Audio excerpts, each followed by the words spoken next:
Сондай адамдардың іштерінде бір адамдар бар.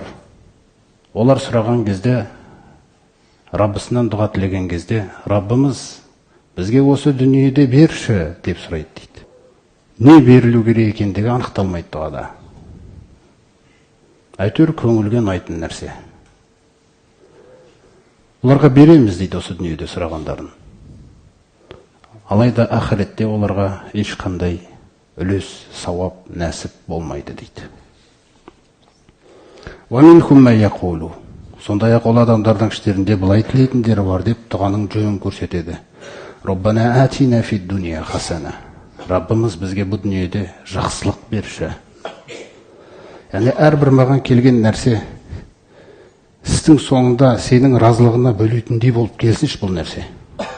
Сенен адастырып, сені ұмыттыратын нәрсе болып қалмасыншы бұл.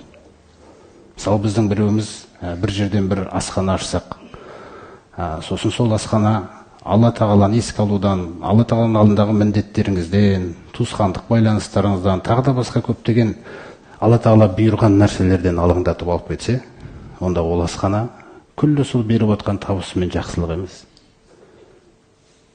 Көрдіңіз ғой.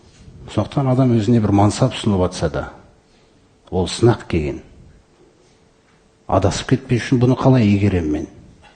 Бұл мансап қашан адаспайсың? Қашан асханаң, мансабың, креслоң, алған білімің күллісі Аллаға жұмыс жасаса.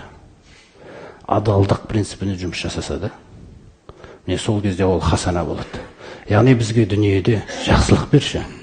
Өйткені сол дүниеде берілген жақсылық ақыретке сансыз жақсылық болып кетеді ол. Егер ол дүниеде жақсылық болмаса, онда ақыретте жоқ деген сөз жақсылық. Өйткені ақыреттің кез келген жақсылығы дүниедегі жақсылықтың сауабы. Сондықтан Роббана атина фид дуния хасана. Раббымыз бізге осы дүниеде де жақсылық берші. Ва фил ахирати хасана. Ақыретте де жақсылық берші. Яғни сенің разылығыңмен, жәннатыңмен аяқталатындай. Сосын мына нәрсені ұмытпайды дейді бұлар дұғаны сұрап отқан кезде.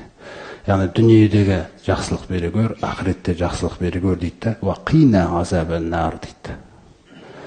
Сосын өздеріне еш ерекшелік, артықшылық берместіктен істеп жатқан күллі құлшылықтарын сол жерде ұмытып, Раббымыз бізді тозақ азабынан сақтай көрші деп аяқтайды дейді дұғаны.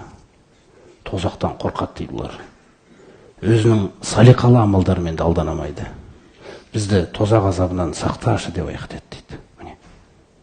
Улаика лахум насибу мимма касабу. Міне бұларға ақыретте осындай кәсіптерінің сауаптары беріледі дейді.